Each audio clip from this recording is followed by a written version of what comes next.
George Gipp, also known as the Gipper. Does that name mean anything to you? He was a football player for Notre Dame. In fact, he's one of the greatest football players that Notre Dame has ever produced in its storied history. He finished his senior year in 1920, so he played for Notre Dame a long time ago. He played for the legendary coach Knute Rockne. It's been 90 years since he completed his playing career at Notre Dame, and he still holds several records. He went to Notre Dame as a as a baseball player, but Rockne recognized in him his great ability in football. And so he became a halfback, a quarterback, a defensive back. He was the punter, the kicker. He returned punts, and he returned kickoffs. He was named by Walter Camp as the very first All-American from Notre Dame's football team. And amazingly, some 90 years later, still holds the record for the most yards per average, or most average yards per carry. And he also holds the record at Notre Dame for the most average yards per offensive play. And he's the only defensive back who played 4 years at Notre Dame and never had one receiver that he was covering ever catch a football. But he's actually known for something even more than that. If you're familiar with his story, you know that after the defeat of Northwestern in 1920, he contracted strep throat, and he became ill, and it developed into pneumonia, and he found himself as a 25-year-old man on his deathbed. And he was talking to Knute Rockne right before he died, and Knute Rockne was the only witness, and according to Coach Rockne, here's what George Gipp said. "I've got to go, Rock. It's all right, I'm not afraid. Sometime, Rock, when the team is up against it, when things are wrong and the breaks are beating the boys, tell them to go in there with all they've got and win just one for the Gipper. I don't know where I'll be then, Rock, but I'll know about it, and I'll be happy." Well, some 8 years later, Notre Dame was behind at halftime, and they were playing Army at Yankee Stadium, and Knute Rockne, who was known as a great motivational coach anyway, pulled that story out of his memory, and he told those boys about the Gipper. And they went out and won that game, and so the phrase, "win one for the Gipper," became the stuff of legend. Motivation. It's one of the things that all great leaders just know how to do. Today we're going to look at this second principle of leadership in this series, Follow the Leader. We began last Sunday with evaluation. Today we'll look at two passages of Scripture, one from Ezra and the other from Nehemiah. And we will gather under this heading, motivation. We are in this together. As I was preparing for this message, I just looked up the word motivate or the word motivation. And I found several different definitions of that word. How would you define the word motivate? What does it mean? What does it take to motivate you? How are you best motivated? Well, the definition I found was to provide with an incentive. And the phrase that I really like about this definition of motivate, move to action. That's really what happens when you get motivated. You're moved to action. You're compelled to do something. Football coaches are famous for being great motivators. For example, not just Knute Rockne, but Grant Teaff. Y'all remember Coach Teaff, who coached at Baylor for many years? There's a very famous story about Grant Teaff. 1978, Baylor was 2-8, and they were getting ready to play Texas, who was ranked number 9 in the nation. And Grant Teaff wanted to motivate his team. They had upset Texas 4 years earlier, 1974, in a very famous upset. But in 1978, he was not quite as confident in the skills of this particular team, but he wanted to motivate them. So on Thursday, in the last full practice before the game on Saturday, he told them a story. And this is the story he told them. He said there were two Eskimos who were ice fishing, and one of them was catching all the fish. And he said somewhere along the way, the one who wasn't catching any fish asked his colleague, "Why are you catching all the fish?" And so the one who was catching the fish mumbled something, and he couldn't understand them, and he said, "Let me ask you again.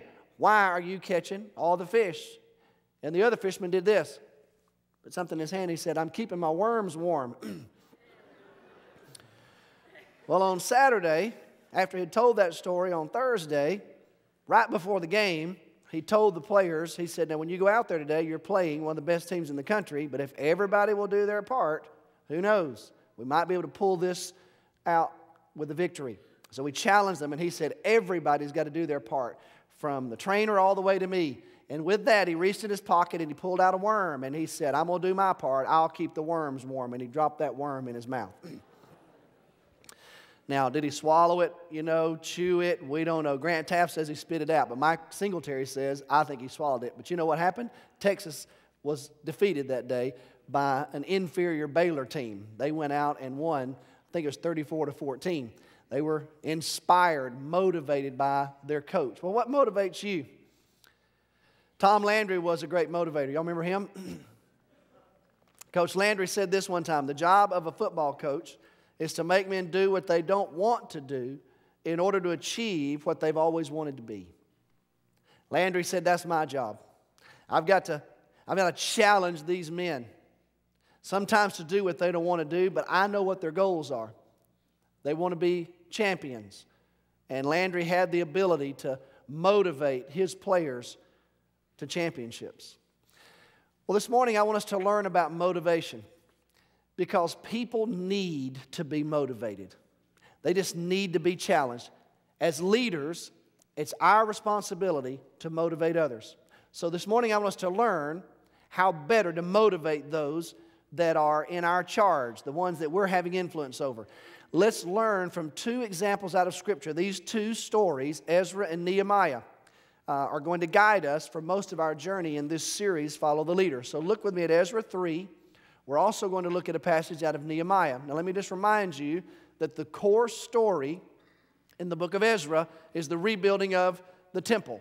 The core story in the book of Nehemiah is the rebuilding of the wall around the city of Jerusalem after the temple had been rebuilt.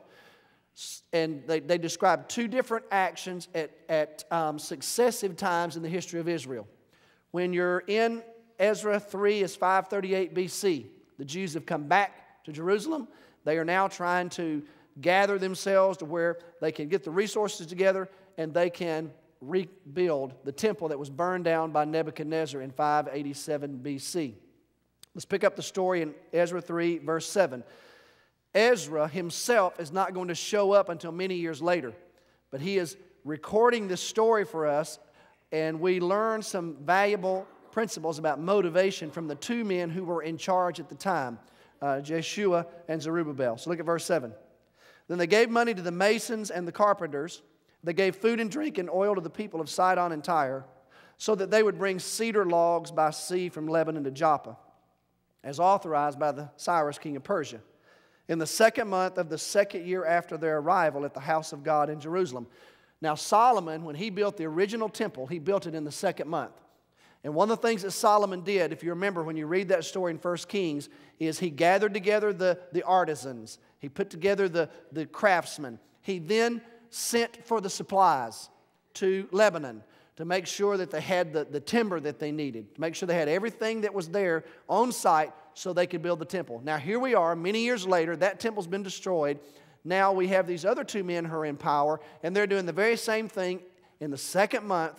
They're going to make sure they've got all the artisans together, they've got the craftsmen, they got the masons, they got the carpenters, they're sending for the materials, they're compiling and gathering resources. That's what leaders do. And so they're making sure all of that is prepared. Now pick up in verse 8. Zerubbabel, who is the son of Shealtiel, Jeshua, son of Jozadak, and the rest of their brothers, the priests and the Levites, and all who had returned from the captivity to Jerusalem, they began the work, appointing Levites 20 years of age and older to supervise the building of the house of the Lord. These two leaders said, we're going to include our younger leaders in this enterprise. So they gathered the Levites, the priests, together, and they said, if you're 20 years old or older, you're going to participate in this. So in other words, there was the combination of the leaders who had been in power for a long time, priests who had given leadership to Jerusalem for many years. They were much older. And then the younger priests, the younger leaders, they were invited in. So these two leaders invited both the older, more seasoned veterans that they had in Jerusalem and also the younger leaders and brought them together. Verse 9, Jeshua and his sons and brothers, and Kadmiel and his sons, descendants of Hodaviah, and the sons of Henadad and their sons and brothers, all Levites, joined together in supervising those working on the house of God. When the builders laid the foundation of the temple of the Lord, the priests in their vestments and with trumpets, and the Levites, the sons of Asaph, with cymbals, took their places to praise the Lord as prescribed by David, king of Israel. This was going to be an incredible celebration. So they gathered they've already got the masons, the carpenters, they're bringing the materials there. Now the time has come. Now they gather the worship leaders, musicians. This is going to be a great celebration, exuberant joy in their worship as they're going to praise God for this stage of their journey as they start to rebuild the temple. Verse 11, with praise and thanksgiving they sang to the Lord, He is good, and His love to Israel endures forever. And all the people gave a great shout of praise to the Lord. So here's the exuberant joy in the worship of these people. They are singing these songs that communicate truth. They're also shouting joys of praise because this is an overwhelming time in their life. They are being able to witness something that they thought they would never see in their lifetime. The house of God is going to be rebuilt, and they get to participate in it. Verse 12, but many of the older priests and the Levites and family heads, in other words, the more seasoned veterans in this group, they who had seen the former temple, they wept aloud when they saw the foundation of this temple being laid, while many others shouted for joy. Why did the older leaders cry? Why were they so sad? Well, what most scholars would tell you is the reason they wept is because this new temple, when the foundation was laid out, they realized it was going to be smaller, at least originally, than the temple that Solomon had built. And so they had seen the glory of the original temple. And now they're looking at this new one, and it doesn't seem like it's going to be as elaborate. And so they're saddened by that because in their minds they hearken back to the days when the glory of Israel was seen in Jerusalem in its temple. And these younger ones have never seen Solomon's temple. And so they can't help themselves. They're joyful. They're getting to participate in crafting this new temple. And so you've got the gamut of emotions between the older people in this group and the younger ones in this group. And so there are mixed reactions to what's about to take place. But the vital thing is they're together, both young and old. Look at verse 13. No one could distinguish the sound of the shouts of joy from the sound of weeping, because the people made so much noise, and the sound was heard far away. Now, that's 538 BC. The work is going to be interrupted. In fact, they're going to lay the foundation, and a period of time will pass without the temple being rebuilt. Then Haggai and Zechariah will begin to prophesy. And when they do, they will speak to the hearts of Israel, and they will motivate them to rebuild and begin the work again, which they will do. That'll take place a few years later. Now let's fast forward from 538 BC to 445 BC to Nehemiah. Nehemiah 2. Ezra is already in Jerusalem. The temple's already been rebuilt. They tried to reconstruct part of the wall around the city, and they failed. The gates that they put in place were burned down. Nehemiah was working for the king of Persia, but he's a Jew. His brother lived in Jerusalem. Remember last week we read where his brother came to see him and said, the city of Jerusalem lies in ruin. The wall's torn down. The gates are burned. He said it's a disgrace. Nehemiah is sad, and he shares his desire with the king of Persia to be released from his duty to go back to his home, to Jerusalem, and help rebuild the wall around the city. The king grants that request. We pick up the story in verse 11 of chapter 2 of Nehemiah. I went to Jerusalem, and after staying there 3 days, I set out during the night with a few men. I had not told anyone what my God had put in my heart to do for Jerusalem. Now there's a statement right there about leadership. Leadership can be a lonely task. There are times when you have to grapple with things just in your own mind. And you've got to make decisions sometimes rooted in what you believe is right. And there are times when leadership is lonely. Nehemiah is telling us that. He said, I didn't tell anybody, even my closest associates, what I intended to do. Let's pick it up in verse 12 again. There were no mounts with me except the one I was riding on. And then he tells you this story. beginning in verse 13. The wall around Jerusalem was somewhere about 2.5 miles long, we think. And Jerusalem sits up on a hill. There are two hills that are parallel to each other, and this wall was built all the way around it. And what Nehemiah is going to see is when he starts to go inspect, he sees these huge stones that used to be stacked and comprised a wall. They're now laying down in the valley because they've been pushed over and rolled down these huge hills. The gates have been burned. And it's a very disturbing and sad spectacle. And Nehemiah has got to just see it for himself. He wants to see it with his own eyes. So verse 13, by night I went out through the valley gate toward the Jackal Well and the Dung Gate, examining the walls of Jerusalem, which had been broken down, and its gates, which had been destroyed by fire. Then I moved on toward the Fountain Gate and the King's Pool, but there was not enough room for my mount to get through, so I went up the valley by night, examining the wall. Finally, I turned back and re-entered through the valley gate. The officials didn't know where I'd gone or what I was doing, because as yet I had said nothing to the Jews or the priests or the nobles or officials or any others who would be doing the work.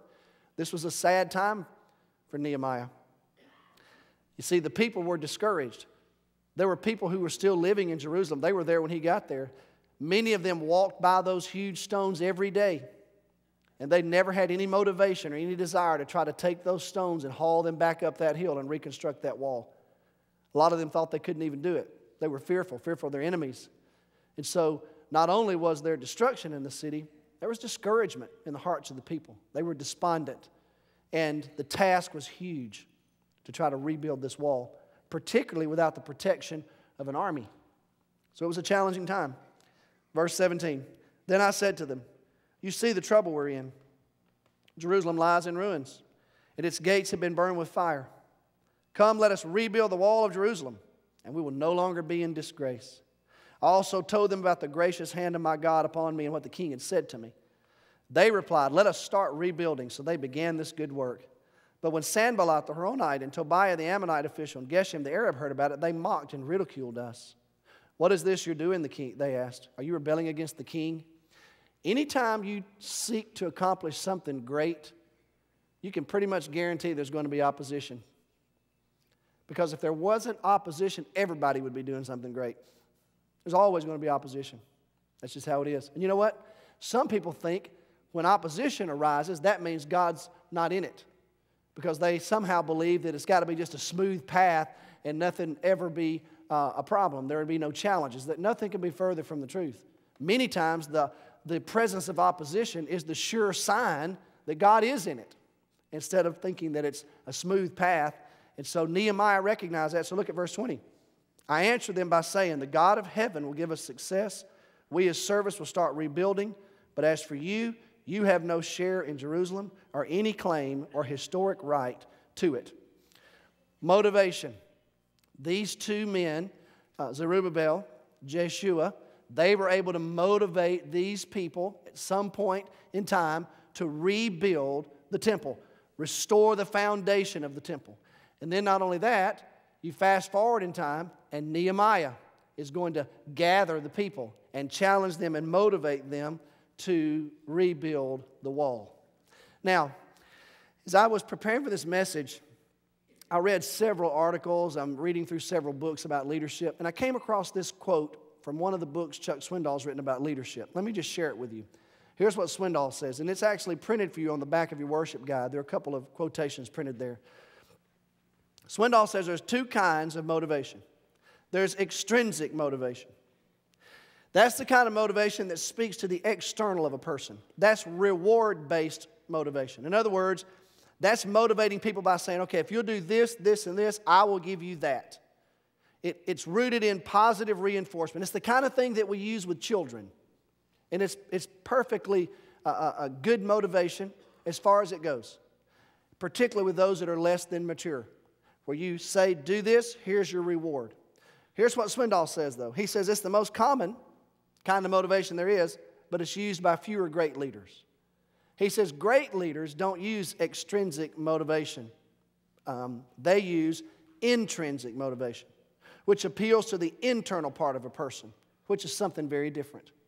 I agree with Swindoll. The greatest leaders speak to something deep inside of us, and they challenge us at the deep places of our lives, and that motivates us to change. that motivates us to action.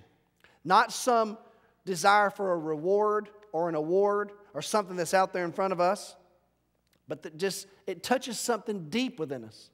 And we're motivated from the inside. That's intrinsic motivation.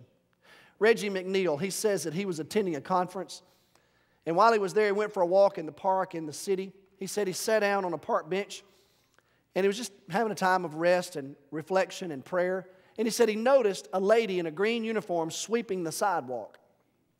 And he said she came by him and swept the sidewalk and went on down here in a few minutes. She came back again. And he said when she got right past him, she had cleaned the sidewalk off all the way down in front of him. And she sat down in an adjacent park bench. And he said she sat down and started wiping the sweat off of her forehead. And he said, I looked at her and I said, you know what? That's a good job. He said, she looked at me and she said, you know, I just believe that people want to walk on clean sidewalks. He said, I thought to myself, they're not paying her enough to be motivated for that. That comes from somewhere else. It comes from deep inside of a person, that intrinsic motivation. That's the most powerful kind of motivation there is, the kind of motivation that speaks to the inner part of a person. That's what great leaders use. You know, there's all kind of research being done right now about motivation, trying to figure out what motivates people, what motivates employees at work. All kind of research is being done. As a matter of fact, Success Magazine published in 2006 a report where they evaluated American workers and said, what makes you successful? How do you feel when you're successful? What makes you feel successful at work? What are the ingredients that you need to have to feel